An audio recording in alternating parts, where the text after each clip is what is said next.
Bueno, buenos días. Empezamos la grabación de otro podcast de Toma Tierra, esta vez con dos invitados de lujo, Jaime Izquierdo, comisionado para el reto demográfico en Asturias, y Pablo Priesca, el director general de CETIC.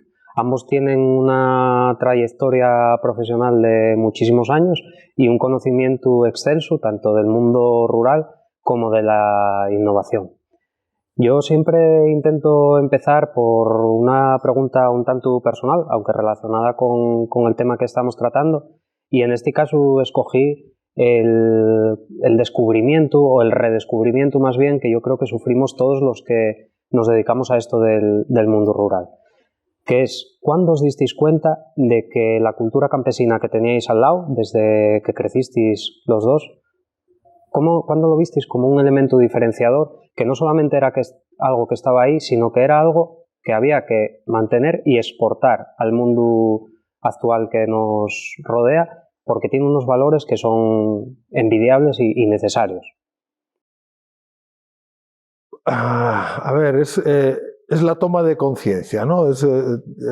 A mí me gusta mucho lo de Diarios de motocicleta, que se habla del Che Guevara, ¿no? Que en aquel viaje a él le nació la conciencia social y luego se convirtió en el líder de las revoluciones, ¿no? Y le nació en un viaje en motocicleta. A mí me nació en la Llosa de Viango. Finales de los 80, me senté a ver el paisaje y me di cuenta el orden y la complejidad del paisaje de la Llosa de Viango. Y me di cuenta de la inteligencia, ¿no? Probablemente ya tenía algunos estímulos y tal, y de repente aquella tarde cristalizó, ¿no? Caí del caballo. Dije, esto es inteligente, está muy bien ordenado. Había fruta de primavera, fruta de verano, fruta de otoño, porque son unas majadas que están muy cerca del mar, y vi toda aquella complejidad y toda la diversidad que había, y yo creo que eso me puso en la pista de la inteligencia. Y luego ya, por supuesto, las lecturas de los franceses que complementan la teoría de aquello que yo había visto, ¿no? Y desde entonces, pues eso sí, hace finales de los 80, ¿no? 30 y tantos años, ¿no? Yo creo que además lo expresas muy bien en un librín que tienes, que no me acuerdo cómo se llama, que es nada, de muy pequeñín. La conservación cultural de la naturaleza. Que me lo dejó Pablo, de la que empecé a trabajar aquí en el centro de CETIC Rural Tech, que pones una foto de la aldea y directamente relacionas los diferentes paisajes que hay, sus usos, y es una cosa que impresiona, porque la gente que vive en ellas hoy en día, muchos ni lo reconocen como algo inteligente por toda la denostación social y cultural que hemos sufrido durante todos estos años. Pero tú lo expresas ahí en... Es que a veces las cosas, cuando son muy grandes y las tienes muy cerca y son muy evidentes, de grandes, de cerca y de evidentes, eso no las ves, ¿no? Entonces a veces necesitas que alguien te ponga la perspectiva para verlo, ¿no? Yo lo intentaba con ese libro, que por cierto lo definí en algún momento como un panfleto, en el sentido de que la palabra panfleto es una palabra maldita en castellano, porque durante la dictadura se hablaba del panfleto de forma tal, pero en la literatura británica el pamphlet es un género, que lo único que viene a decir es explicación de algo muy contundente para dejar las cosas claras, ¿no? Entonces, en ese sentido, yo necesitaba escribir algo rápido y que impactara, ¿no? Y que la gente lo viera, ¿no? Para compartir perspectiva, ¿no? Pues al menos en mí... Bueno, no sabes lo que me alegro. Yo lo recomiendo, ¿eh? Por ahí a mucha gente el libro. Yo no recuerdo un momento exacto donde tuve esa conciencia. Yo pasaba todos los veranos, yo nací en Colunga, viví en un pueblo pequeño, pero pasaba los veranos en Priesca, una Madalena. Entonces yo siempre tuve contacto con familia que era campesina. Entonces a mí eso siempre me atrajo. Era un entorno donde me encontraba a gusto y que buscaba. De hecho, cuando me traen a vivir a Gijón con 10 años para poder estudiar en Gijón, yo recuerdo con 10 y 11 años el salir de mi casa e ir yo solo a ver praos, porque yo necesitaba ver praos, ¿no? Luego ya, quizá el momento donde tuve más conciencia fue cuando estudié magisterio por la rama de geografía e historia, y había una asignatura que estaba relacionada con el paisaje. A mí eso me resultaba como muy familiar al hablar del paisaje, ¿no? Entonces luego yo siempre estuve muy cerca, llevo 35 años, muy cercano a la tecnología, pero siempre en paralelo tenía el mundo de la aldea ahí como algo que había que recuperar en algún momento hasta que se dio la oportunidad. Pero bueno, si tuviera que establecer un momento, cuando estudié la rama de Geografía e Historia en Magisterio, que sí empecé a ser consciente de lo que estaba pasando. Sí, yo creo que a todos los que nos pasa, al final es como que lo llevas en el ADN o en tu bagaje familiar o en las vivencias que tal, y luego hay gente que viene a contártelo y dices tú, coño, si esto yo lo llevo muy dentro y en realidad es algo que me apasiona y que yo no lo consideraba como algo de tanto valor como está demostrándose que tiene. Yo me imagino que en tu caso también el hecho de fundar CETIC Ruraltec, el hecho de apostar previamente por las nuevas tecnologías en el mundo rural también tuvo que ser como algo que personalmente tuvo mucha gratificación, ¿no? Sí, a ver, yo siempre estudié por letras. Pues primero estudié magisterio, luego hice psicología, pero curiosamente yo en los años 70 alguien le dijo a mi madre que la informática era el futuro. Yo en los años 70 aprendí a programar en COBOL y en Fortran. Cuando llegaron los primeros ordenadores, yo compré un Spectrum en Alemania cuando todavía no habían llegado a España. Y aprendí ya por mi cuenta a programar en BASIC. Y enseñé a amigos, a programar en BASIC. Amigos que en el año 89 se marcharon para Microsoft y terminaron en Microsoft trabajando 35 años y que aquello les valió como el primer acercamiento a la informática. Entonces, siempre estuve en esa dualidad entre lo social y las humanidades y la tecnología. Luego ya dejé de cacharrear para interesarme más por el mundo de la tecnología desde la perspectiva de la influencia social de la tecnología. Entonces estuve muy atento y viví muy de cerca todo el proceso de nacimiento de Internet y más que de Internet, de la web en el 89.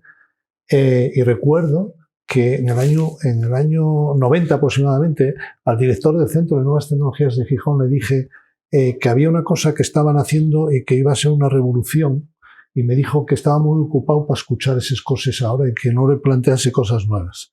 Y me llamó a su despacho como a las 2 semanas y dijo, a ver, cuéntame eso que dices que va a ser tan revolucionario.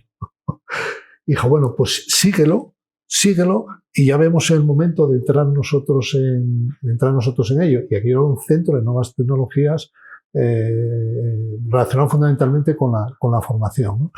Bueno, esta dualidad a mí me sirvió mucho para, entre la técnica, la tecnología y las humanidades, para poder lanzar primero CETIC y en un momento dado lanzar, cuando tuvimos la oportunidad, hace ya pocos años, en el 2019, este centro en Peón.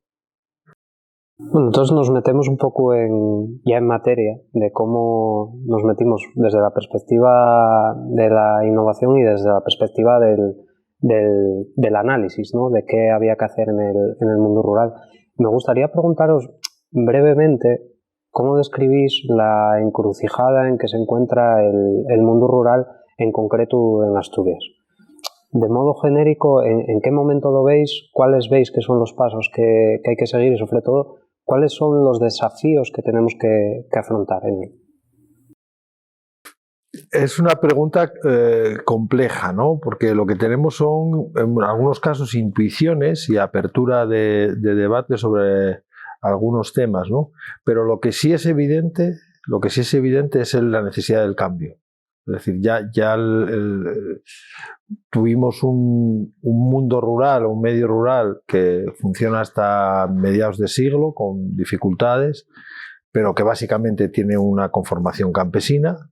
Pero a partir de la irrupción del plan de estabilización y de lo que se llamó la modernización de la agricultura, que no es otra cosa que la llegada del capitalismo y la llegada de la perspectiva industrial aplicada al campo, a partir de ahí hay un cambio radical, ¿no? Y hay una especialización en los territorios, en nuestro caso vinculado a la producción de leche, ¿no? Vale, está maduro eso ya, ¿no? Ya lo sabemos, ¿no?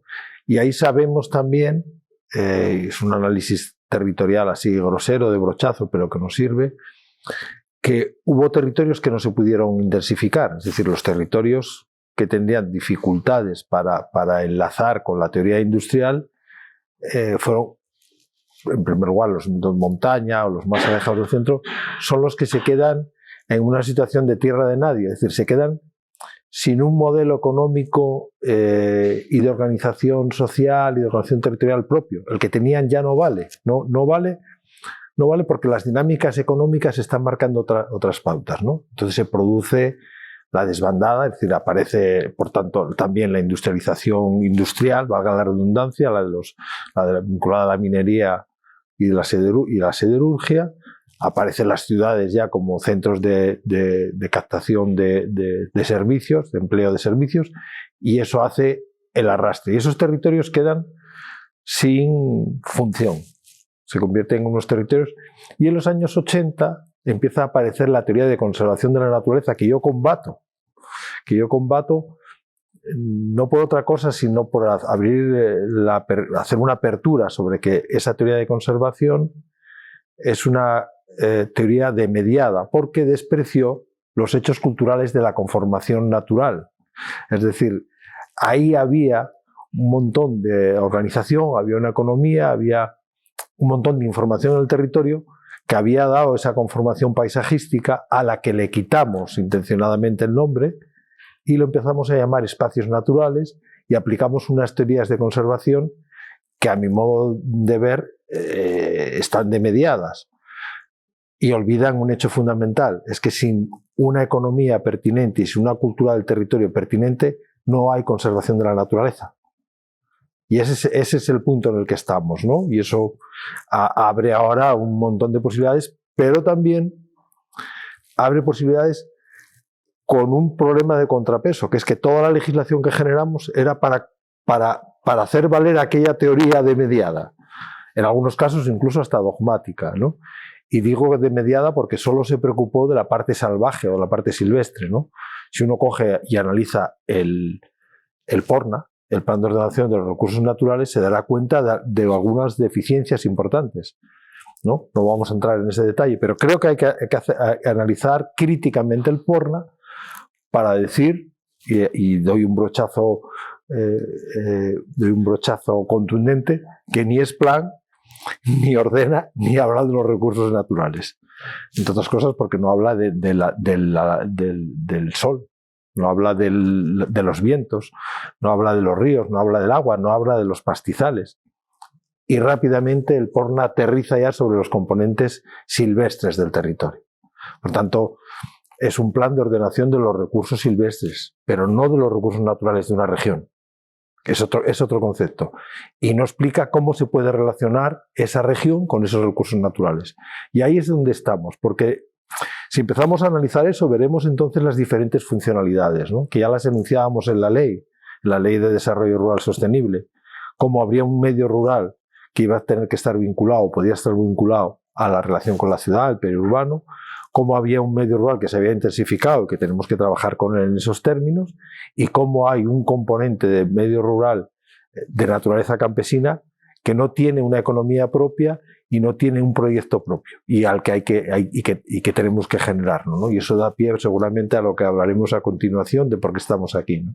Yo, en la línea de lo que tú comentas, yo creo que a partir de los años 60, con todo el desarrollismo, el mundo urbano e industrial succiona de una forma muy rápida población del medio rural que necesitaba para la industria, ¿no? Y ahí se produce un choque que a mí me resulta muy curioso entre la cultura sistémica que venía del mundo del campesinado y la cultura especializada o el conocimiento especializado que estaba en las ciudades y característico del mundo industrial, ¿no? Y los campesinos se integraron muy bien en el mundo industrial porque sabían hacer de todo un poco.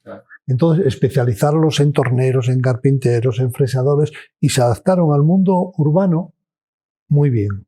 Sin embargo, cuando hacemos al revés, y eso lo tenemos hoy, cuando los neorurales de cultura urbana van al mundo rural, les cuesta mucho trabajo la adaptación y entender las reglas y las idiosincrasias del territorio. Pero ese mundo especializado que tenía y complejo que tenía el mundo urbano industrial, ese modelo de organización fue traspasado a las administraciones. Y las administraciones se fueron organizando ya a partir de los 80, sobre todo, se fueron organizando a los 3 niveles, autonómico, local, autonómico y nacional, se fueron organizando en verticales, en conocimiento especializado. Y esas verticalidades, que eran los ministerios, los departamentos, las consejerías, empezaron a regular. Y empezaron a regular desde lo urbano un mundo que desconocían y lo empezaron a regular desde la especialización de su departamento, sin tener en cuenta ninguna visión sistémica del territorio. Y además empezaron a regular sin contar para nada con los territorios. Y ahí es donde nos encontramos con un marco regulatorio que no se corresponde con nada, que es un matorral legal, un lodazal de procedimientos administrativos y una burocracia que se convierte en insoportable, que no está pensada nunca en términos de desarrollo territorial. Y ese nudo gordiano donde ahora hay que desmontar para empezar a pensar en otros términos y para poder hacer proyectos que realmente puedan ser innovadores y de cambio en los territorios, ¿no? Sí, claro, porque al final el marco regulatorio es lo que comentaba Jaime, con esas dos fuerzas hegemónicas que yo creo que son claves para entender la encrucijada donde se encuentra Asturias, que es por un lado la industrialización o profesionalización del aprovechamiento de los recursos naturales y por otra parte la conservación del medio natural. Pero ahí podríamos meter también pues, la conservación de cultura, pues cómo afecta al tema de los horros, por ejemplo, cómo eso se traduce en una legislación que constriñe cada vez más a las personas en el medio rural. Pues yo y es una legislación que es contraria a la innovación, porque hay tal amalgama de legislación no pensada en términos de desarrollo territorial que obliga a incumplimientos que son irracionales, y eso lo que hace es constreñir los espacios a la innovación. Es decir, se relacionan de forma inversamente proporcional a marcos regulatorios muy amplios y más desajustados, menor es la capacidad de movimiento por la innovación. Y entornos más regulados, menos regulados, la regulación siempre tiene que existir, evidentemente, tienes un margen mayor para la innovación. Ahí, claro, nos enfrentamos a lo que comentabas antes, ¿no? Al nudo gordiano de cómo afrontamos esto. Ahora está claro que el reto demográfico es una prioridad a todos los niveles de la administración y se están proponiendo figuras como la de Jaime precisamente para intentar dar esa capa global. ¿Cómo lo valoráis vosotros los esfuerzos que se hacen, no necesariamente en Asturias, sino también a nivel nacional o de otras comunidades que conocemos y tenemos relación con ellas? ¿Cómo veis esos esfuerzos? Y porque todos lo tenemos claro, yo creo, que son esfuerzos iniciales, pero hay que seguir avanzando hacia ellos y encontrar los modelos que funcionen de gestión política. ¿Vosotros cuáles veis que son los acertados? ¿Dónde habría que incidir más? Bueno, a ver, en cuestiones de reto demográfico, digamos que hay dos grandes apartados, ¿no? Uno tiene que ver con la propia estructura demográfica de la sociedad, que ya la tenemos definida, está muy envejecida, se reproduce muy poco, por hechos básicamente culturales, ¿no? Nuestros padres con niveles de economía mucho más exiguos tenían más tasas de reproducción, ¿no? A veces se achaca, ¿no?, a la economía, bueno, los países más ricos son los que menos se reproducen, los más avanzados, ¿no? Por tanto, hay un componente cultural que no sabemos cómo vamos a resolver y que está limitando el crecimiento vegetativo de la población. Bueno, ese aspecto es un aspecto de carácter social que tiene que ver con la población, que es muy complejo, pero quizá donde más estamos incidiendo nosotros y por la naturaleza de lo que nos trae aquí, es la parte del despoblamiento rural, ¿no? Y lo que tenemos que hacer es un proceso de regreso, ¿no? Lo que ocurrió con la revolución industrial es que generó, aparte de esas especializaciones de las que hablaba Pablo, economías de concentración. Y eso hizo que la ciudad, que era los dos grandes inventos de la humanidad son la ciudad y el campo, ¿no? La ciudad va a responder dentro de la revolución industrial a un proceso de hipercrecimiento. Se inicia con la ciudad industrial, pero ahora ya estamos en unas fases en las que las ciudades siguen creciendo y no somos capaces de contenerlas. Por tanto, necesitamos generar nuevas economías difusas en territorios distales, rurales, que nos permitan aligerar las ciudades y mejorar la gestión de esos territorios, ¿no? Entonces estamos en esa, pero no tenemos una teoría económica para eso. La teoría del capitalismo, que es la imperante, sigue marcando las pautas de la intensificación urbana y todas las proyecciones van en esa línea. Estamos en una fase muy inicial, ¿no? En los nombramientos de los comisionados de reto demográfico, bueno, pues vale, ya tomamos conciencia y entonces administrativamente respondemos, pero respondemos en la línea de lo que dice Pablo también. O sea, los comisionados tienen que trabajar dentro de... Mi temor es que se convierta en un sector más de la administración, y yo eso lo combato, ¿no? Pero cuando no eres un sector de la administración y todo el mundo sectorial, tienes esa definición laxa de qué es un comisionado, ¿no? Yo me defino siempre como un asesor, en este caso nosotros por organización dentro de Asturias, vinculado o muy próximo al presidente, que trata de coordinar acciones concertadas de los diferentes departamentos, ¿no? Yo me relaciono con 38 direcciones generales, ¿no? Y eso genera, y luego de cada dirección general con los servicios, ¿no? Genera muchísimo trabajo. Pero yo estoy intentando hacer un trabajo sistémico dentro de un sitio donde la gente tiende a funcionar de forma analítica y sectorial, ¿no? Es como, voy a explicarlo con un ejemplo que yo creo que se entiende mejor, ¿no? Las orquestas funcionan bien porque hay un director que es el que coordina los diferentes instrumentos que suenan y saben en qué momento tiene que entrar cada uno para generar un proceso armónico que se convierte en una obra maestra, ¿no? Ese sería el ideal, ¿no? ¿Con qué se encuentra uno en la administración? Con que cada uno toca un instrumento, pero lo toca cuando quiere y como quiere, con lo cual todos esos instrumentos cuando empiezan a sonar a la vez lo que crean es ruido, porque no somos capaces de crear una obra sinfónica, ¿no? Y esa es la dificultad. Vamos intentándolo, ¿no? Entonces tú tienes que esperar a que entre el otro y tal, pero genera muchísimas dificultades porque los procesos regulatorios de cada uno son distintos. Por ejemplo, el trabajo que hicimos en MOAL para identificar el sistema agroecológico local, que es un trabajo de sistema, como ejemplo estuvo muy bien por una razón, porque gente que no había trabajado nunca juntos de diferentes consejerías se pusieron juntos para componer una obra armónica, ¿no?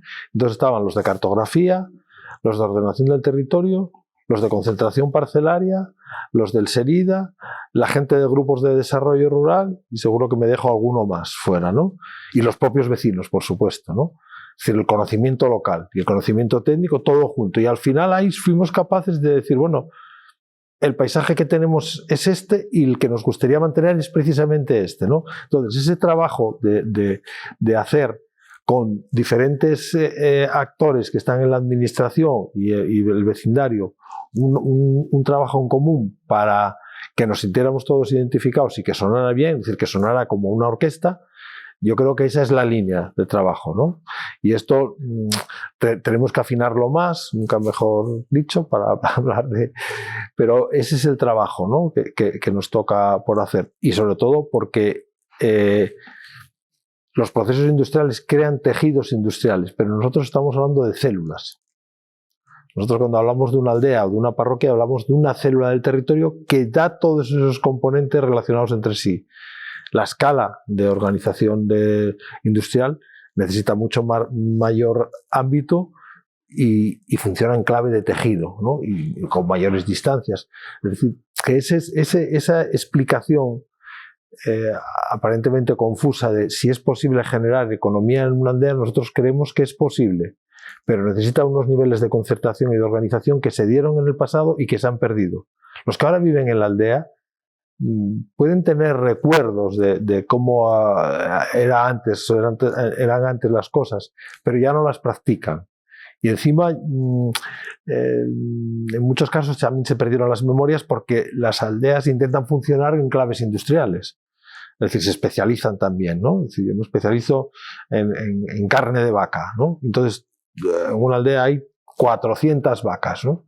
Cuando antes había muchas menos, pero había ovino, había caprino, había cerdo, había un montón de cosas que funcionaban tal. Y eso es donde podemos encontrar ahora más oportunidades que la especialización en estudio. Y además eso es una de las preguntas mayores, por ejemplo, en el proyecto que estamos haciendo en Somiedo, una de las declaraciones que hicimos para los vídeos, que nos hace una de las ganaderas allí, que es precisamente cómo era que antes podíamos estar viviendo en una casa que tenía 5 hermanos con 10 vacas y ahora no somos capaces de salir para adelante en una casa que estamos, mi marido y yo, con 40, 50, 70.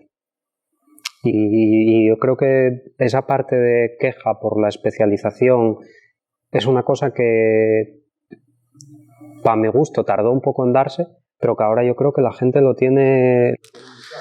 Hay una cuestión que yo creo que deberíamos interiorizar a la hora de trabajar en territorios de economías muy débiles. Es decir, si ellos intentan reproducir los modelos industriales de tamaño, van a fracasar. Tienen que ir a economías de valor. Yo lo expliqué en alguna ocasión también con respecto a Somiedo. Lo que está en peligro de extinción en Somiedo no es el oso, es el pan de Arbechales. El pan que hacían en Arbechales, que era un pan singular, que era el que se hacía en Arbechales, no porque fuera singular Arbechales, sino porque hacían el pan, componían el pan con los recursos que tenían de carácter local. Y un día hablando con Mino, el de Somiedo, que hablamos del pan, de cómo era el pan de su infancia, de repente, ¿y a qué sabía? Dice, joder, es que no te lo podía decir, pero no sé lo que daría por volver a comer ese pan.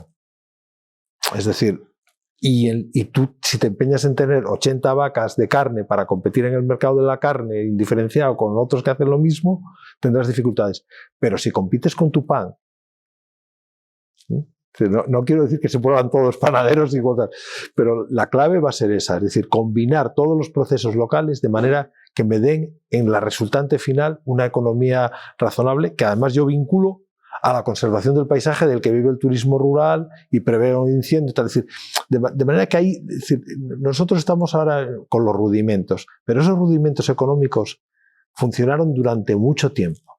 Es decir, estamos hablando, la economía campesina, hasta que llega la industrialización, movió el mundo. O sea, uno no puede despreciar 10.000 años de cultura campesina en el territorio porque se equivoca, ¿no? Y esto tenemos que recuperarlo y tenemos que explicarlo y tenemos que convencer y tenemos que, sobre todo, montar prototipos que funcionen para que luego podamos replicar. Y en esa tesitura estamos, ¿no? Y encima venís vosotros, que sois la generación, porque Pablo y yo estamos de salida ya, ¿no? Pero vosotros sois ahora los que tenéis que... Os dejamos el tema en suertes y tenéis que tirar por él. Sí, además yo creo que es el cambio generacional. Lo que venía pensando cuando hicimos las jornadas de los CIT en Somiedo, digo yo, coño, el cambio generacional de personas de vuestra edad, que coincidís más o menos con mi madre en edad, la diferencia principal es que ellos conocieron un mundo rural que todavía era rural y ya era en retroceso. Pero ahora la generación que nos enfrentamos a esto es que no conoce. Los hay que tenemos la suerte de contar con maestros como vosotros que nos inculcáis y que nos enseñáis, pero hay una inmensa mayoría de la población joven en los pueblos hoy en día que no conoce. Yo creo que por eso es importante hacer estos proyectos que se basen en recuperar esa cultura perdida, que la intente aplicar y que lo intente mostrar como algo viable, porque yo creo que es algo totalmente olvidado por la gente joven que estamos en los pueblos.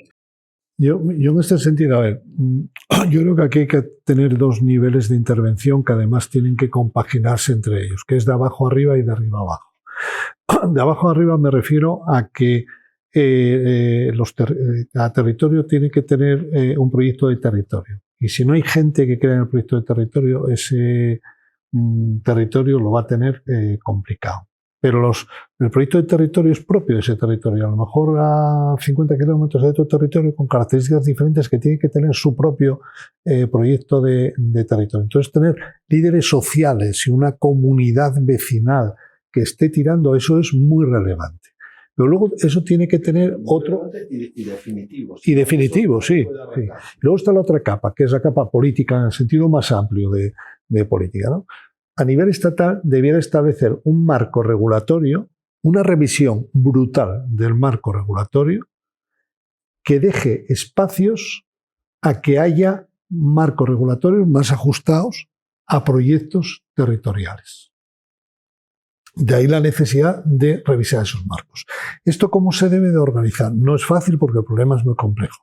Pero cuando estamos hablando de, si esto es una política estratégica, y estamos hablando de que en España tenemos el 80% del territorio rural, bien es cierto, con características diferentes, no es lo mismo Castilla-La Mancha que Galicia, Asturias, Cantabria, son entornos muy diferentes, ¿no?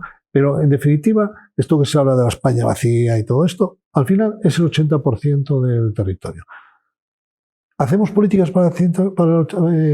¿Es necesario hacer política para el 80% del territorio? ¿O lo desestimamos porque ahí está la menor parte de la población? Si eso es estratégico, las políticas estratégicas tienen una forma de organizarse. Nosotros estudiamos cómo se organizaban las políticas de innovación en Europa. Y encontramos denominadores comunes. ¿Qué denominadores comunes? Cuando una política es estratégica, en nuestro caso estudiamos innovación, pero en otros casos pueden ser otras, y nunca hay 25.000 políticas estratégicas. Hay una serie de ellas. Se organizan a nivel... Las políticas estratégicas dependen del nivel presidencial. Y el nivel presidencial... ¿Por qué? Porque se entiende que son muy sistémicas, perdón. Y son agencias que a nivel presidencial tienen prioridad de mando sobre los verticales, que tienen sus roles, pero quien manda se manda a nivel presidencial o la agencia que está colgada a nivel presidencial. Tenemos ejemplos muy claros. Las Highlands, la política se marca por acuerdo político desde una agencia que tiene un poder con una transversalidad muy alta, ¿no? Y lleva funcionando, pues, no sé si 40 años, 35, 40, con unos resultados de recuperación de en torno al 25-30% de la población. Estamos hablando de una zona de Inglaterra, del norte de Inglaterra, del norte de Escocia, que había perdido población de forma masiva, al igual que España. Lo que pasa es que ellos empezaron a rectificar a principios de los 70, últimos años de los 60. Es decir, que se necesita crear un entorno político, un entorno regulatorio, un entorno administrativo que sea proclive a que pueda haber proyectos territoriales que con ese entorno favorecedor se puedan desarrollar. Pero luego, lo que decía Jaime, fundamental que haya un entorno social que realmente vaya a tirar, porque al final los que tienen que tirar... Además, esa cuestión que plantea Pablo de la regulación existía, pero existía en el nivel celular. Es decir, las parroquias tenían una regulación que se resolvía a nivel de aldea. Tenían un consejo de administración, que era el vecindario. Tenían un líder, que era el que hacía cumplir las ordenanzas. Había una educación para la ciudadanía, ¿no? Que estuvo Adolfo por aquí. Es decir, los críos se educaban en el conocimiento de las reglas locales de juego. Es decir, eso existía. Y eso era... Y para cada uno tenía la suya, ¿no? Es decir, cada uno en función del ajuste con la relación con los recursos. ¿Por qué razón? Porque además estaba definido, es decir, con la sostenibilidad, lo único que estamos haciendo nosotros ahora cuando hablamos de sostenibilidad en la sociedad industrial es anhelar algo que perdimos. La sostenibilidad ya existía y en Fray Toribio de Santo Tomás y Pumarada en 1711 lo formuló en el libro que recupera precisamente Turmana, con el que trabaja Turmana en el Museo del Pueblo de Asturias, ¿no? Se refuta al conservar, yo creo que textualmente casi lo puedo reproducir, se refuta, dice Fray Toribio, y se lo explica a su sobrino, se refuta al conservar por lo mismo que el producir. Por tanto, lo mismo es estar conservando una cosa que estarla siempre produciendo. Y ellos hacen ese ajuste, es decir, y para eso hay que regularse. No puedes poner más cargas ganaderas de las adecuadas. Los cerdos los gochos cuando van al falleu no pueden bajar de determinado límite. Y todo el mundo conoce las normas, porque te educan en ellas, ¿no? Y no están escritas. Luego se transcriben algunas ordenanzas, ¿no? Bueno, un compañero vuestro, José Antonio González, hizo la tesis doctoral precisamente y demostró que la ordenanza tradicional de Caleao, que la ordenanza tradicional de la parroquia de Caleao es un plan de codesarrollo modernísimo. Pero curiosamente en la regulación que se hace dentro del Parque Natural de Redes no se considera. y empiezan a poner otras nuevas categorías, por aquí no se sube, por aquí no se baja, esto categoría 4 no sé qué, nuevas nomenclaturas que no encajan en el territorio. Los territorios ya tenían cultura de organización, ¿no? Por tanto, la regulación tiene que observar eso y tratar de actualizarlo, ¿no? Y por eso caemos en la idea, por eso empezamos a hablar ahora de rebaños concejiles, porque antes la resultante final es que los 40 casas que estaban operando en Caleao, la resultante del sumatorio de todos ellos daba un volumen de ganado que operaba en el territorio. Si ahora ya no están esas 40 casas, necesitamos un rebaño que reproduzca eso para poder manejar ese territorio, y probablemente entonces ya para 40 casas no da, pero a lo mejor da para una cooperativa de 5, 6, 7 personas que puedan vivir encargándose de gestionar ese territorio.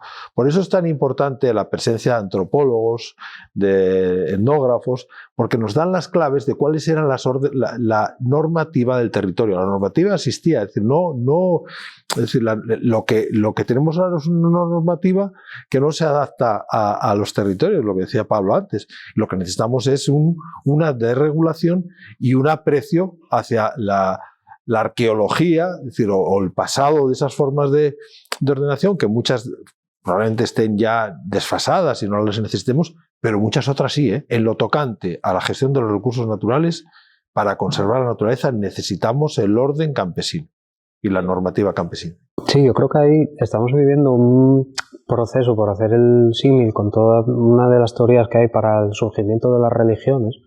Al final lo que comentan es que hay cierta época antes del Neolítico en que éramos capaces de vivir en grupos de 150 personas máximo. ¿Por qué? Porque en esos grupos de 150 personas tú conocías al vecino. No, vecino de nómada, en este caso. Y eras capaz de mantener un orden social. Pero no existía un pegamento social y una normativa que te permitiera tener grupos más grandes. Y ahí es donde las religiones establecen sistemas morales que te permite, sin conocer a alguien, ser capaz de relacionarte con él porque tienes una serie de reglas. Eso nos vino funcionando hasta ahora, pero con el advenimiento de la tecnología a partir de la revolución industrial, te estás planteando de que ya no son relaciones esporádicas, son relaciones productivas hipercomplejas en las que tu producción tiene que estar, tu producción ganadera tiene que estar en competencia y en cooperación también con producciones de pienso de Brasil o con competencia de leche polaca. Entonces ahí es donde explota todo, combinado con lo que dices tú, que no se puede tener un sistema global monolítico de legislación y de competencia en mercado con la gestión de los territorios locales. Y ahí es donde está ya todo, y yo creo que donde estamos ahora es precisamente en refundar esa religión o esa legislación en torno a buscar que con medios tecnológicos seamos capaces de comprender las acciones locales allá donde funcionen, que yo creo que es el trabajo principal y una de las cosas que más me gustó entender de mi trabajo aquí, que es que se nos viene un tsunami encima y tenemos que trabajar con las comunidades que ya tienen una potencia en determinados ámbitos para saber extraer de ellas un conocimiento adaptable a otras para ser capaces de replicar esos modelos.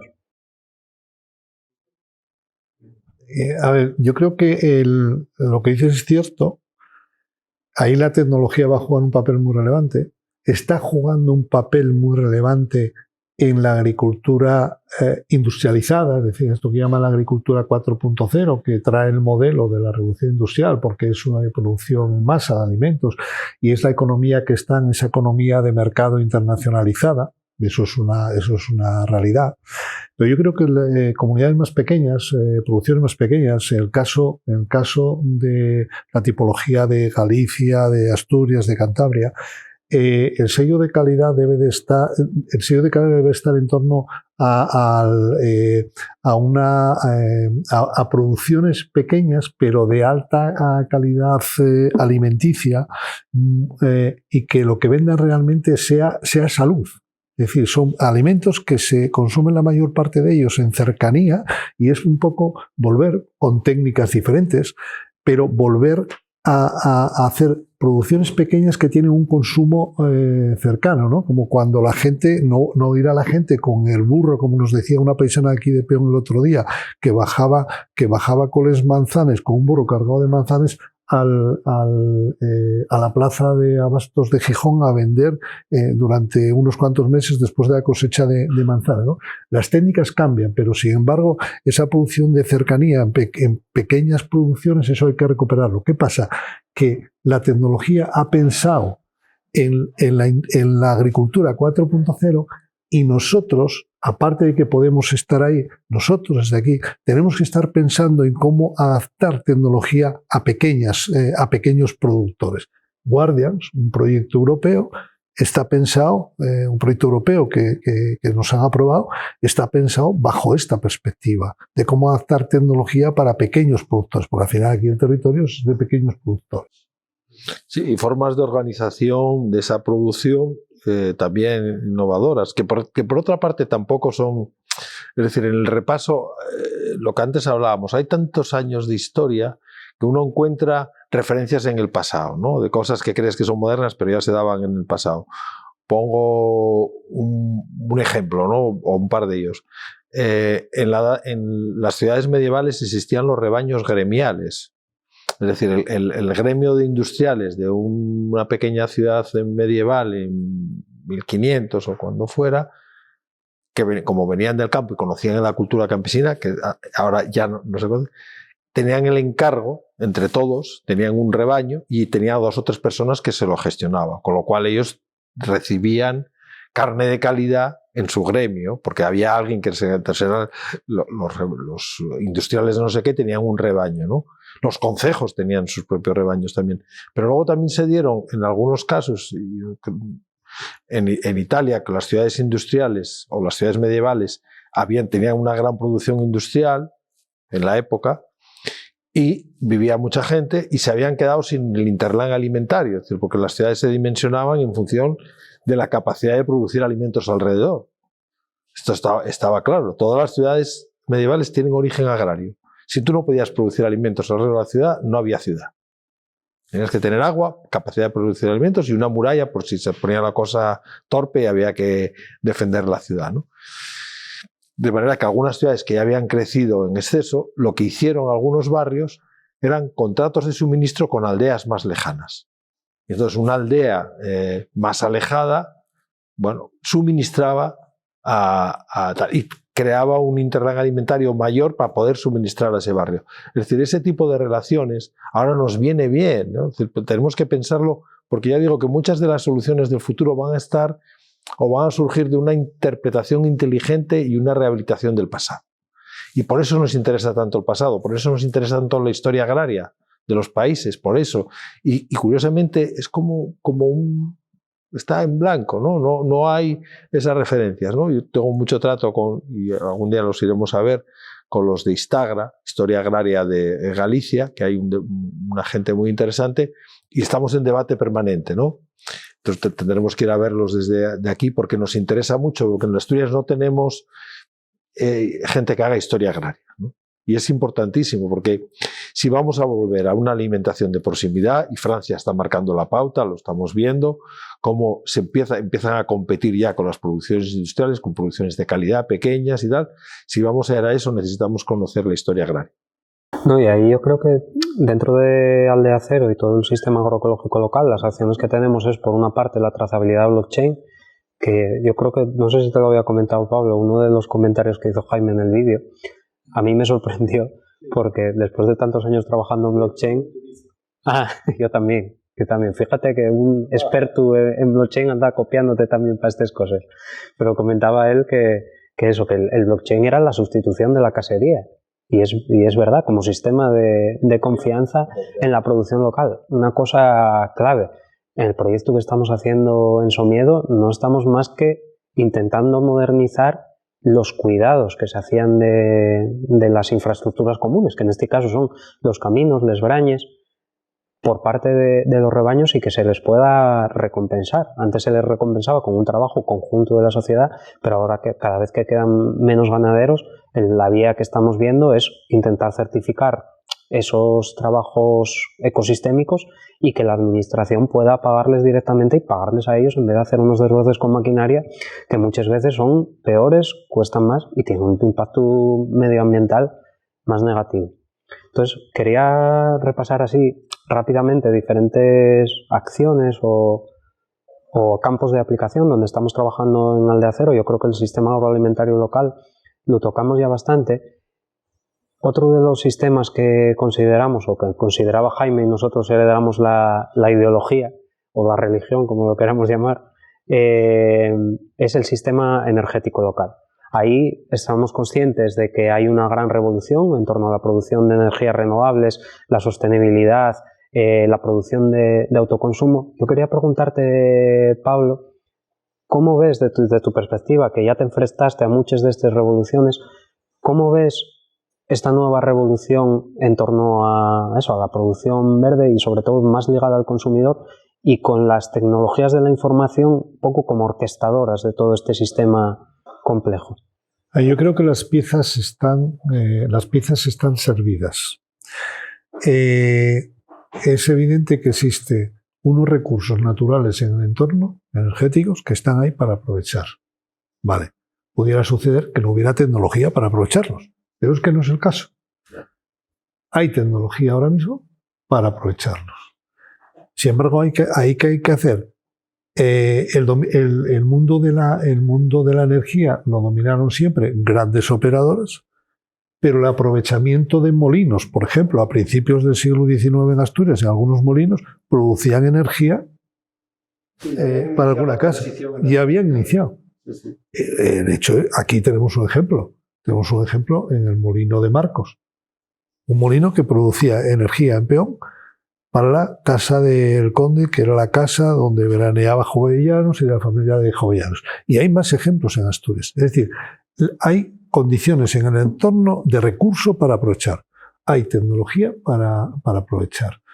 ¿Dónde hay que trabajar ahí? Hay que trabajar en cambios regulatorios que permitan el aprovechamiento de esa energía y que estos recursos y que esta tecnología no esté en manos solo de los grandes operadores. ¿Qué está pasando ahora? Que tú produces energía en local, pero tienes que cederlo a la operadora y es la operadora la que luego te devuelve, ¿no?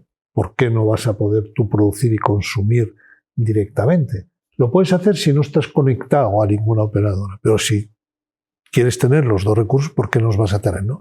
Yo creo que ahí las comunidades energéticas se van a ir configurando, sufren las primeras que se construyen porque hay una regulación pues que todavía no se ajusta a este tipo de situaciones, que yo creo que irá cambiando rápidamente, o esperemos que cambie rápidamente, y lo que estamos haciendo aquí en el caso de Peón con una infraestructura, como una de las acciones de Aldeacero, como una infraestructura de una planta fotovoltaica que nos suministrará a nosotros, a la escuela y a un conjunto de vecinos, al final queda como un demostrador de la tecnología que se utiliza para esto, pero un demostrador también de las dificultades que hay para, en este momento, llevar adelante comunidades energéticas locales. Pero al final esto tiene que ser un punto de referencia para aquellos que se quieran meter en el aprovechamiento de energía con recursos que son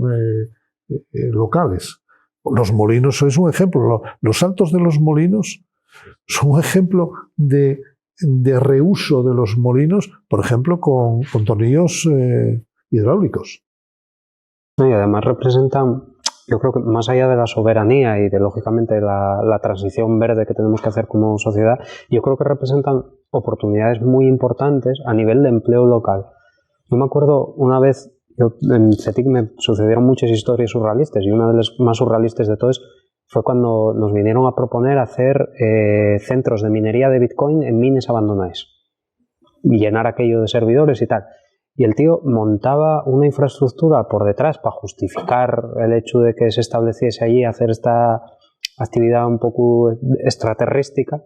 Lo justificaba diciendo que iba a hacer una fundación y iba a reinvertir dinero, y decía yo, olvídate tú de eso, monta un negocio que sea que lo pongas en Ponga, un aprovechamiento de energía, un centro de minería de Bitcoin asociado, y crea 2 puestos de trabajo tecnificados. Eso ya es un avance extremo para el mundo rural, y yo creo que ahí también tenemos muchas posibilidades en esa capacidad de fundar nuevos empleos asociados a al aprovechamiento técnico de esas fuentes de energía.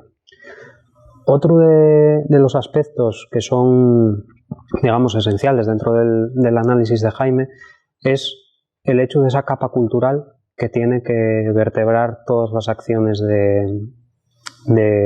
económicas que suceden en la aldea. A mí siempre presumen los de Porrúa que fueron un poco los que te fueron llevando por ese camino.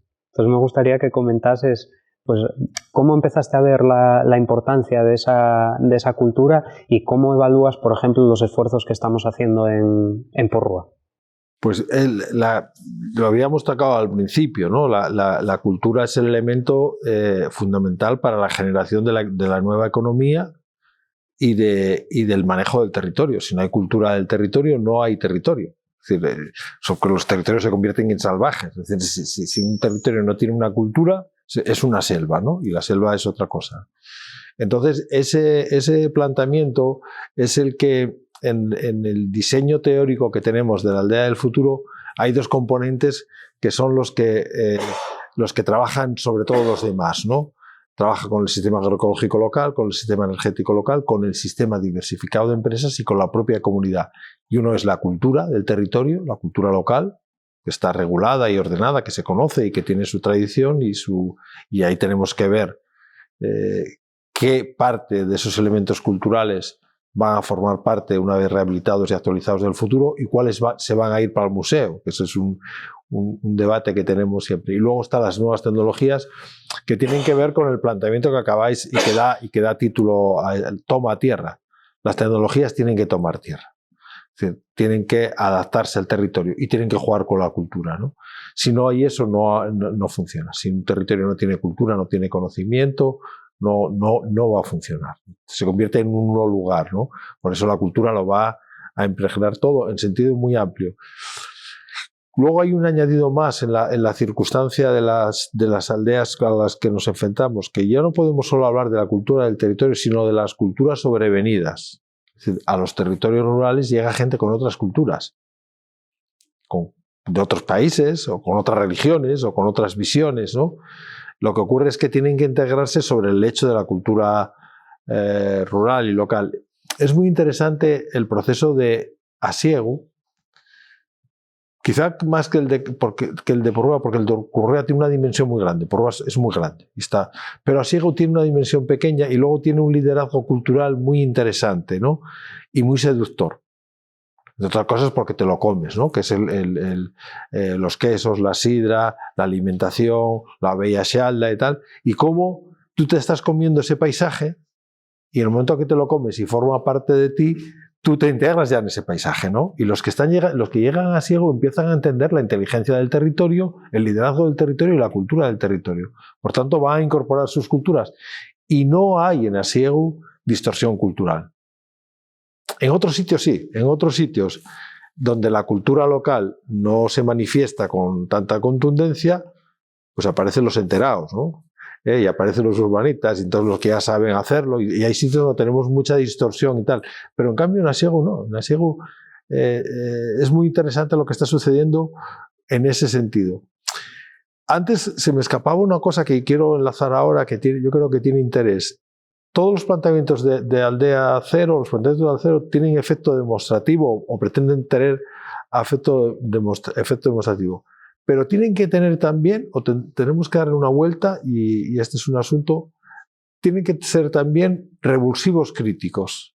Es decir, si nosotros creemos que la teoría de conservación de la naturaleza no funciona, aprovechando lo que tenemos aquí, tenemos que empezar a decirlo y justificarlo y abrir ese debate.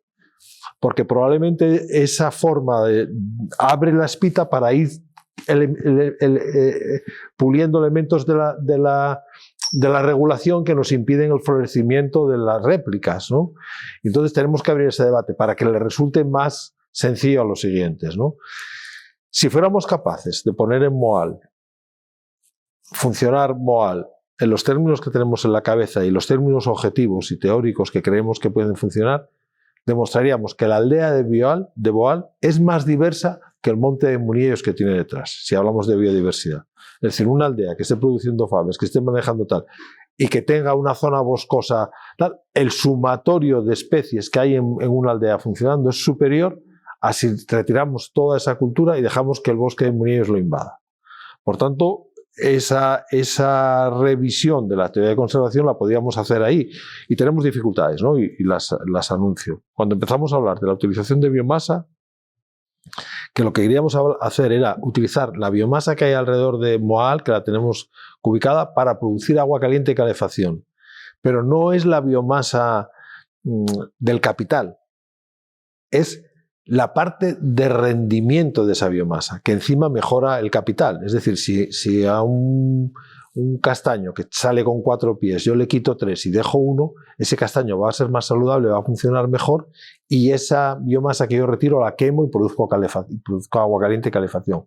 Por tanto, ahí la estrategia era esa, pero la dificultad es que no está bien visto. Es decir, tú te pones a plantear ese asunto de quemar para producir agua caliente y calefacción, no energía eléctrica, agua caliente y calefacción, biomasa, un montón, y te van a empezar a decir que vas a empezar a tener problemas de regulación, ¿no? Entonces, por eso también yo creo que hay que regresar a la cultura.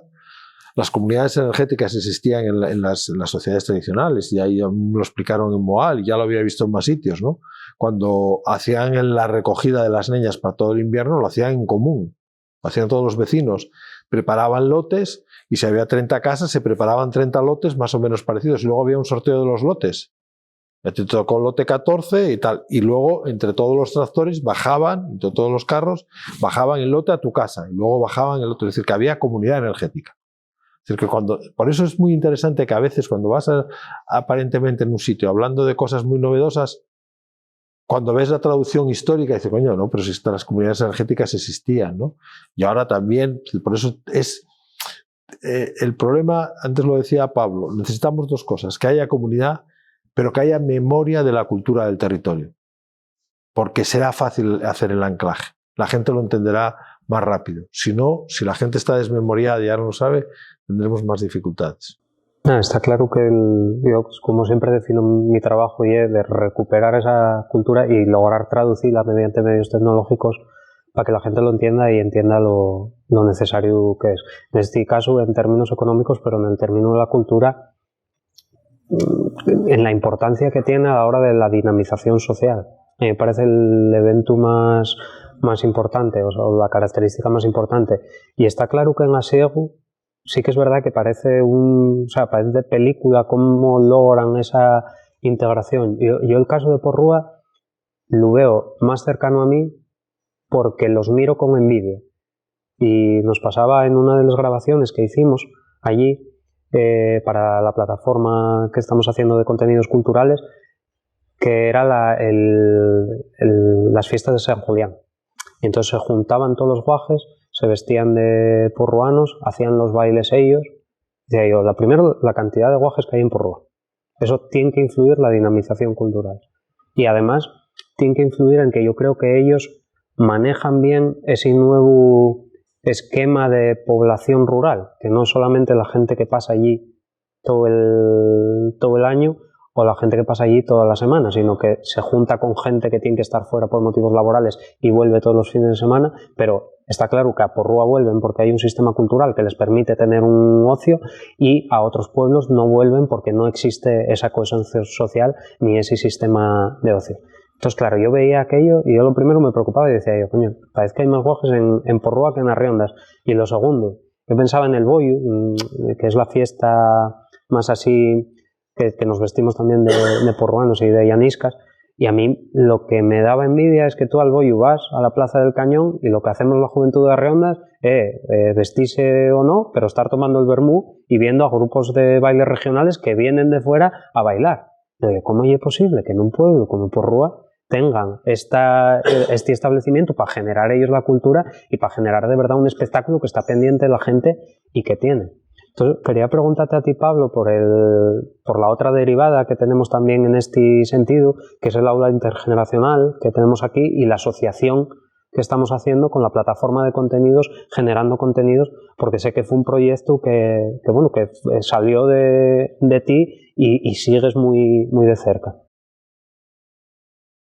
A ver, Ahí nosotros lo que ponemos es una de las acciones que se están haciendo en Aldea Cero, entendiendo que Aldea Cero es un proyecto experimental y que estamos experimentando cosas, pero cosas fundamentadas también en una visión de lo que deben de ser los territorios, ¿no? En el aula intergeneracional y lo que se está planteando es una plataforma tecnológica, que es lo menos relevante, eso es para la digitalización, pero aquí lo fundamental es recuperar cultura local con la participación de los vecinos, que son los informantes quienes estructuran la información y quienes digitalizan la información en una actividad intergeneracional. Y eso supone recuperar cultura material y cultura inmaterial. Y eso lo estamos haciendo aquí en Peón, en Arroz, en Candanal, es decir, en todo este entorno donde hay ya un montón de información en diferentes formatos, en fotografía, en texto, en vídeos, que ahora mismo están digitalizando.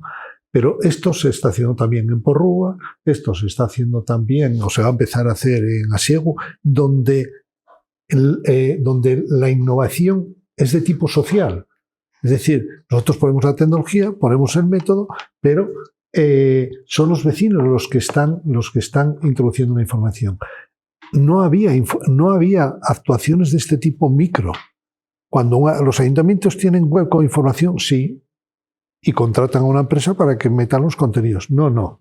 Aquí de lo que se trata es de revalorizar esa cultura, de hacer aflorar y de que se sientan orgullosos de que ahí tienen un valor cultural que hay que recuperar y que hay que transmitir a los críos de ese entorno, y que se sientan orgullosos de que esa cultura es una cultura que está pegada a la tierra y que está pegada a la tierra donde ellos viven, ¿no? Y que si no lo recuperamos ahora, estamos en la última generación que está aportando esa cultura que viene por tradición oral y que se perdió. Lo decía ayer Adolfo, decía, los cementerios son auténticas bibliotecas muertas. Es decir, de gente con un conocimiento increíble que en ningún momento se intentó recopilar ese conocimiento. Lo que estamos haciendo en Aldea Cero en estos casos es generar un modelo, haciéndolo aquí, haciéndolo en Porrúa, haciéndolo en Asiego, pero creando un modelo. Es decir, que esa arquitectura informática que creamos queda disponible para que eso lo puedan utilizar las aldeas. Es decir, finaliza el proyecto, pero queda un producto que puede ser utilizado por terceras con actuaciones de aldea, con actuaciones muy micro. Y por último, así de los temas que estamos tocando en Aldea Cero y del sistema estratégico que seguimos, quería preguntaros por el sistema de empresas locales y cómo veis qué tipos de negocios tienen que surgir partiendo de estos sistemas agroecológicos locales, partiendo del sistema energético local y partiendo de esta cultura que lo vertebra, que tiene mucha relación con el turismo y al final la dinamización social y el ocio. ¿Qué tipos de negocios veis que tienen que subirse a esta ola de la nueva ruralidad y qué ejemplos conocéis a nivel de Asturias o de fuera de Asturias o de fuera de España que veáis que son muy interesantes y que están centrados en esta línea? Ahí hay un ámbito de sorpresa, ¿no? Ayer, el otro día, cuando teníamos la conversación con los de la empresa esta de Cultura de Galicia, tenemos que empezar a detectar precisamente lo que acabas de decir, porque en uno de los ámbitos, el artístico y el cultural de las nuevas culturas, no sabemos lo que hay, pero sabemos que se están generando procesos bastante complejos y bastante interesantes. El que más cerca tenemos, ¿no? Que probablemente haya que hablar con él, habrá que traer aquí a Rodrigo Cuevas, que Rodrigo Cuevas es mucho Rodrigo Cuevas, ¿no? Porque no es solo un artista, sino que tiene unos elementos de pensamiento muy interesantes, pero alrededor de Rodrigo Cuevas, que empieza a tener una dinámica de creación artística importante, luego hay una logística alrededor, ¿no? Entonces le parecen empleos insospechados, ¿no? Que lo hablábamos el otro día. La chica que le lleva a Rodrigo Cuevas las giras, ¿cómo es? La road manager, no sé si está no me acuerdo en la aldea en la que está viviendo, pero no sé si es la Motosa y tal, pero claro, poner la Motosa y alguien que sea road manager y que beba la Motosa, te rompe los esquemas. Entonces no sabemos lo que está sucediendo. Están sucediendo un montón de cuestiones. Los teletrabajadores, tampoco sabemos. Tienen un mundo exterior y se afincan ahí, ¿no? Es decir, todo ese asunto, no sabemos las dimensiones que pueda dar y los resultados que pueda dar, ¿no? Pero pueden aparecer cosas, puede aparecer un masajista, no sé, por decir algo, alguien que se dedica a dar masajes por las aldeas, porque en el ordenador te acabas cargando la espalda y entonces aparece un masajista y dices, hostia, un masajista, no lo sé, es decir, ahí el momento que empezamos a funcionar, empezaremos a ver, y sobre todo eso lo que va a reforzar es la posibilidad de vivir en la aldea con muchísimas perspectivas. El turismo rural es el más evidente. Lo curioso del turismo rural es que no fuimos capaces de conceptualizarlo como el gran elemento divergente, porque lo era. De repente la posibilidad del turismo, que solo tenía un marchamo industrial, que era el turismo de sol y playa o de esquí, y con grandes hoteles y con gran concentración de capital y no sé qué, no sé cuánto más, aparece el concepto, que es concepto francés. Empezamos a crear, por cierto, una legislación específica para permitir lo que creciera, porque si con la legislación turística industrial no funcionaría, y a partir de ese momento empezaron a suceder cosas. ¿Cómo podría jugar con nosotros ahora el turismo rural? Que yo creo que es el más horizontal, en el sentido es el que está en todos los sitios, para que nos ayude y para integrarlo dentro de una perspectiva sistémica de comunidad energética, para que estén los alojamientos de turismo rural y de agricultura de proximidad.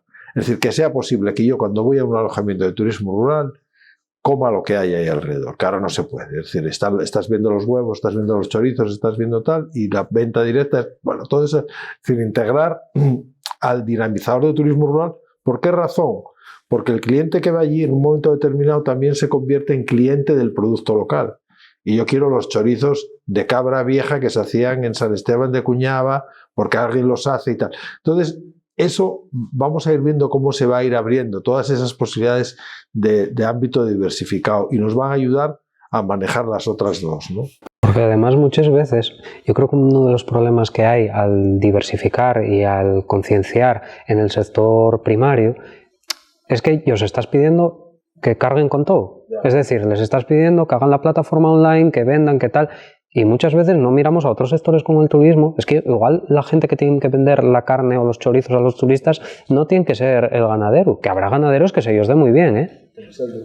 Pero puede ser también en el turismo. Puede ser el del restaurante también puede montar un servicio de mandar. Y yo creo que ese cambio de mentalidad, como que de momento lo miran como algo que no es propio, pero precisamente con el proyecto que presentamos para hacer en Somido con Cotec, es una de las cosas que más inciden. Yo creo que en esto, hablando del sistema, los sistemas locales de empresas, de pequeños sistemas locales de empresas, primero, la conectividad es fundamental para estos pequeños negocios. Tiene que haber conectividad. Pero creo que la conectividad es un problema que tiene resolución ya a muy corto plazo, porque han mejorado mucho, es verdad, y ahora empieza a haber tecnología que permite que eso ya veamos que es un problema ya de solución muy a corto plazo, ¿no? Eso por una parte. Por otra parte, a veces se dan soluciones al tema del despoblamiento y al tema rural muy simplistas, basadas en el hecho de llevar teletrabajadores al mundo rural. Me parece que la solución es llevar teletrabajadores sin más, ¿no? A ver, yo creo que hay que tener cuidado con este tipo de políticas dichas así. Porque en el medio rural, el pilar que se asienta en la base son las actividades agroganaderas. Y esas son las que mantienen el paisaje. Y el turismo rural no existe si no hay un paisaje que está mantenido. Y el teletrabajador no va a ir si no existe un entorno donde eso se pueda mantener. Por lo tanto, el orden es el que comenta Jaime muchas veces, es un orden piramidal. Es decir, tienes abajo la actividad agroecológica, tienes sistemas energéticos locales como infraestructura, y tienes sistemas locales de empresas que van a existir en la medida que exista lo de abajo. Y tienes, lógicamente, una comunidad vecinal que tiene que tirar y que tiene que estar en lo primero, en lo segundo y en lo tercero, y que además es conveniente que tenga liderazgo, ¿no? Entonces, ese tipo de soluciones, bueno, están bien, pero no se pueden ver de forma aislada, decir, vamos a llevar teletrabajadores y vamos a traer a mí el teletrabajo. ¿Y si, en dónde? ¿En medio de un matorral? Claro. Sí, o bueno, los esfuerzos estos de repoblación general, de traer a gente de fuera, a expatriados, hay que tener un plan económico. Y está bien, mira, en Asiego, que es una, lo decía antes Jaime, en Asiego, que es una aldea que casi, como dicen los gallegos, pues es una aldea modelo, pues es un ejemplo muy bueno, porque tiene muchas componentes. Hay 2 familias extranjeras viviendo y que están teletrabajando desde ahí. En Asiego hay una mujer que está dando clase de inglés desde hace años a chinos de China, desde Asiego a chinos en China. Tienen fibra óptica, por cierto. Este fin de semana iba yo a una aldea de Briesca, que está metida medio en el monte, Toroyes, y viven 3 vecinos. Y pregunto, joder, ¿quién vive ahora en esta casa? Y dicen, Meca, viven desde hace 10 años, viven unos ingleses. Coño, unos ingleses, ¿y qué hacen aquí unos ingleses? Ella es pintora, artista, pero de alto nivel, y él teletrabaja, es consultor, pero trabaja desde aquí. Viaja a veces, pero trabaja desde aquí. Es el sitio más remoto de Briesca. Eso que está sucediendo, que nosotros estamos observando y vosotros estáis observando y estamos dando, indica que la transición territorial puede estar produciéndose. La transición territorial, que hemos hablado algunas veces de ella, hoy en la charla no hemos, pero la transición territorial viene a decir, en cada momento de la historia, en función de las oportunidades económicas y de la cultura, las sociedades deciden un lugar preferente para vivir. El contexto de la industrialización, lo hablábamos antes, fue la ciudad, pero los contextos actuales no pueden ser. Y por tanto se está dando. Por eso decía que hay que observar todos esos fenómenos y lo intentamos con los ayuntamientos, hacer un trabajo desde el comisionado para que nos fueran detectando qué gentes están llegando a los territorios y qué están haciendo, precisamente para alimentarnos a nosotros en los discursos y verlo. El segundo factor que funciona a nuestro favor en el tema de la aldea es que la aldea tiene más posibilidades de producción que nunca en su historia, pero lamentablemente, como está desmontada, nada se mueve. Pero en términos agroalimentarios, tiene todas las oportunidades del mundo, con productos muy singulares, porque los chorizos o los quesos o los que se hacen en ese sitio son los de ese sitio. Y por tanto, a poco que afines en términos de calidad, la economía de valor va a crecer, ¿no? Y luego tiene algo que no había tenido nunca, que es la posibilidad de relacionarte con todos los mercados del mundo. Las aldeas preindustriales solo tenían como referente de mercado exterior la plaza a la que abastecían de la villa o la ciudad. Y no había más. Si tú querías ser músico, tenías que irte de allí. No había, pero ahora no. Es decir, que por eso creemos que la aldea, que es una unidad territorial muy inteligente, tiene muchas posibilidades. Y probablemente el día que empecemos a poner en evidencia que si tú tienes una estructura urbana, que fue muy curioso lo de la estructura urbana, porque el otro día en Galicia decían, me dijo, bueno, sobre esas cuestiones que tú lo planteas y de repente alguien se cae un poco de la burra con decir, dice, hostia, yo nunca había pensado en que la aldea que es una estructura urbana. Digo, sí, es una estructura urbana, pequeñita, con una diseñada y pensada para gestionar el territorio, pero es estructura urbana, lo es.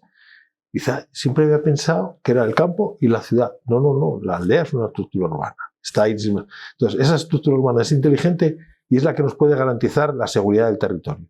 Entonces, de hecho, hay un documento, que por cierto ahora vamos a trabajar en Portugal con él, que yo había generado hace tiempo, que se titula Una política de Estado para la aldea, es decir, para que el Estado empiece a darse cuenta que tiene que hacer algo para que tal, y una política de aldea para el Estado. Es decir, las aldeas pueden hacer políticas para solucionar los grandes problemas del Estado, pero el Estado tiene que ser consciente del valor de lo que tiene ahí. Y nosotros tenemos una potencia aldeana espectacular. O sea, el 70% del territorio asturiano puede funcionar en clave de aldea. Es Tenemos miles de escenarios para trabajar. Y eso es lo que nos va a llevar a lo largo del siglo XX, perdón, el siglo XXI, ¿no? Y en eso estamos ahora. Es decir, es un poco el viaje de Colón. Es decir, estamos en el viaje de Colón. Ya hemos convencido a la reina Isabel, que por cierto estos días estaba saliendo mucho, de que nos financie mínimamente para empezar el viaje, ¿no? Esperemos que no haya ningún motín a bordo, que no nos pase nada.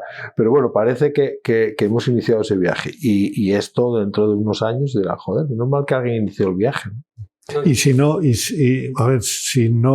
creyéramos que es posible no nos hubiéramos embarcado. No nos hubiéramos embarcado, joder. Nosotros como centro tecnológico no nos hubiéramos embarcado en abrir un sitio como este centro, que tiene sus riesgos, pero es que la innovación lleva riesgo. Claro.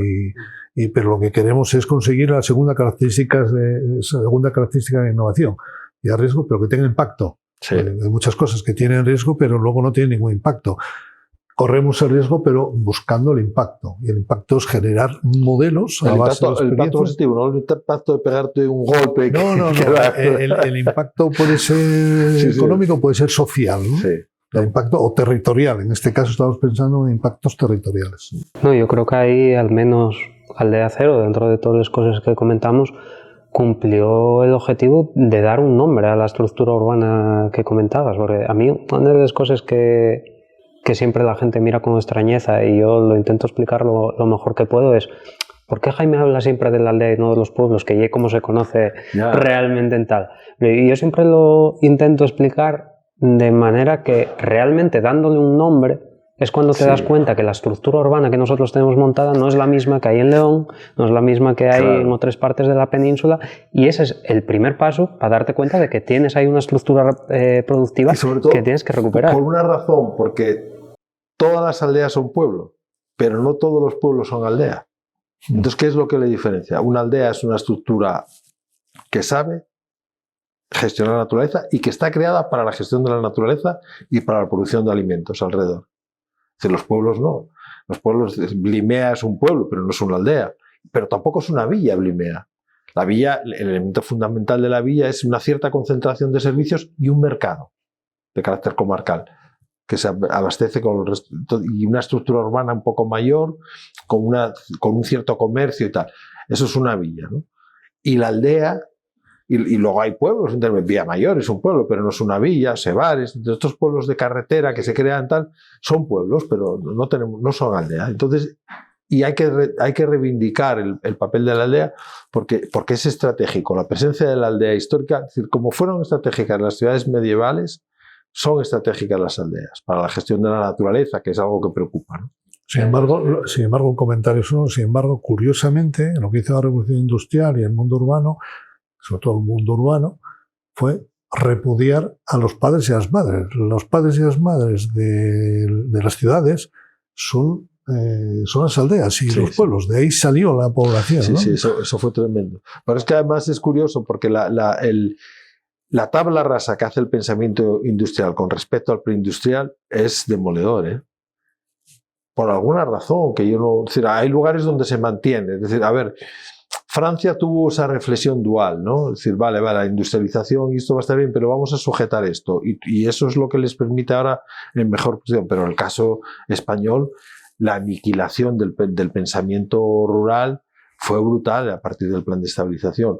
No sé, si los intereses, yo no sé cuáles eran.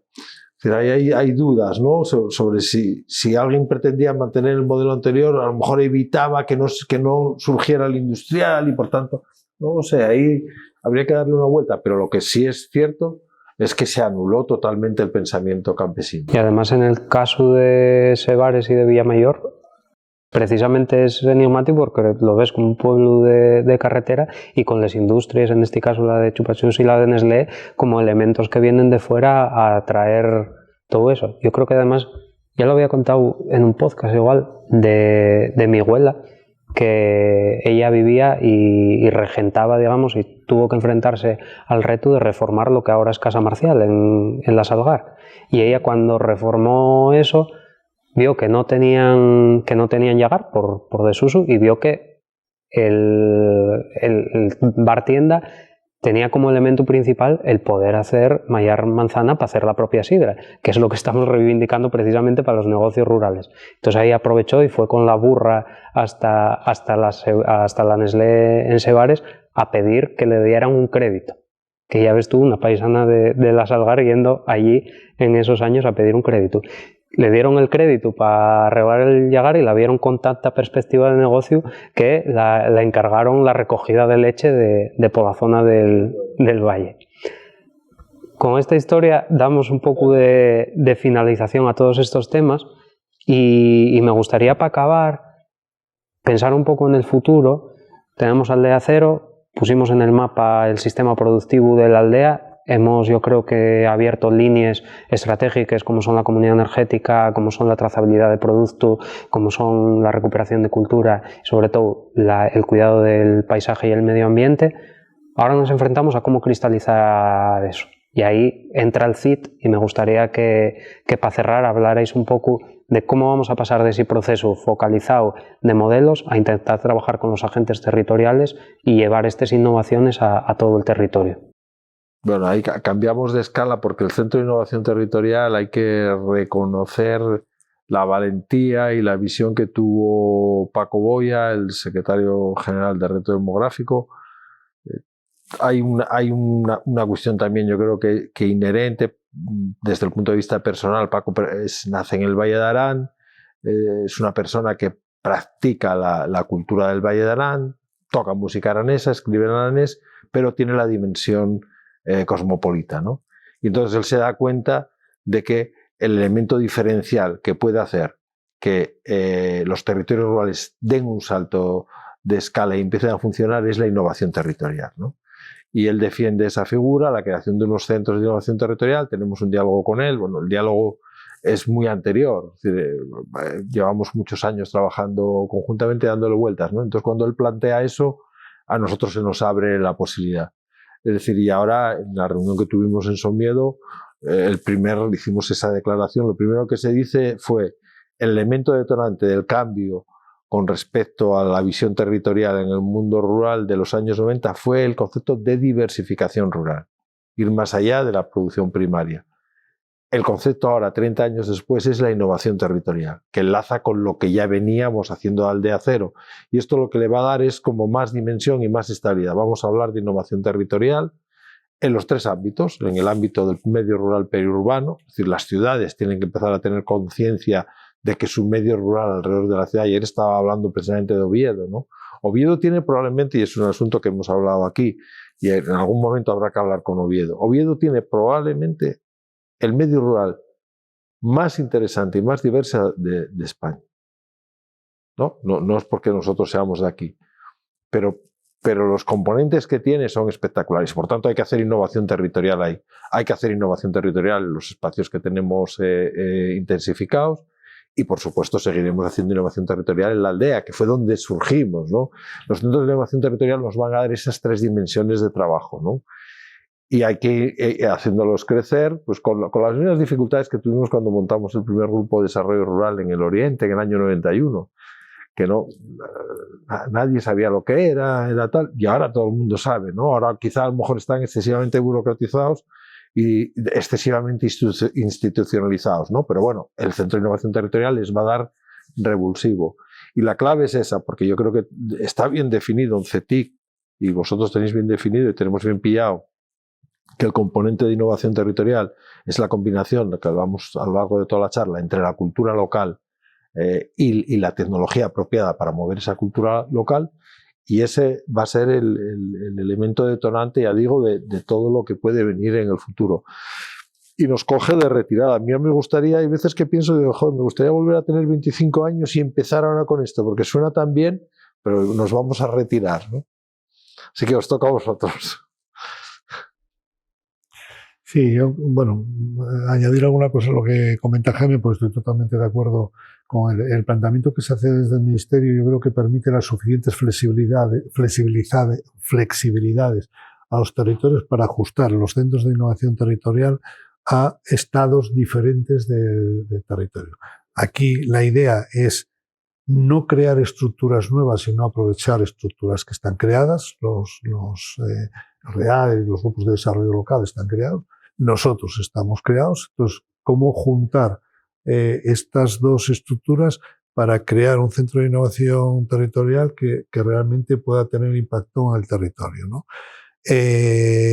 Al final ahí lo que se debe decidir son líneas estratégicas de actuar que sean comunes y transversales a los grupos de desarrollo rural, de forma que no abras 25 líneas o 30 líneas de trabajo, sino que abras pocas líneas estratégicas que sean muy transversales a todos los grupos de desarrollo rural. Y especializarse en esas líneas. Y ahí es importante es muy importante las estrategias locales y comarcales en las que trabajan los grupos, porque la estrategia ya va a ser muy diferente a la estrategia de Oscoseo. Entonces, pero siempre va a haber un denominador común. Y este centro tiene que saber captar esos denominadores comunes para intentar diseñar proyectos e ir y manejar la técnica de acercamiento a los nuevos fondos europeos, nacionales, los Next Generation, para buscar oportunidades de financiación de proyectos que sean estratégicos y no andemos tirando bolas al aire, pedradas al aire con proyectos de cualquier tipo. Bueno, yo creo que contamos con buenos compañeros de viaje para hacerlo, contamos con maestros que nos dieron muchas lecciones y sobre todo de esos que no se jubilan. Como decía Gonzalo, que tenía para la presentación del libro preparado para lo primero que decir, al final se lo contó Cristina, que él no iba a jubilarse y cualquiera que esperara eso en la presentación que se diera con un canto en los dientes. Yo sé que vosotros vais a seguir ahí cuidando de lo que empezasteis, porque si no pareceríame hasta mal que nos hubierais embarcado en esta aventura y desaparecieseis. Nada, agradeceros el podcast, porque yo tenía muchas ganas de hacerlo, porque al final cristaliza un trabajo que llevamos haciendo años ya y que es precioso. Y nada, acabamos el podcast y amenazamos eso, con seguir dando guerra y con empezar con este podcast una serie de podcasts en los que vamos a repasar pues cosas que comentamos aquí y que marcamos el marco teórico, pues con personas. Precisamente teníamos en mente Rodrigo Cuevas para analizar pues eso, pensamientos un poco más de fuera, juntarlos con lo que estamos haciendo y ver por dónde vamos avanzando. Muy bien. Pues muchas gracias. Muchas gracias.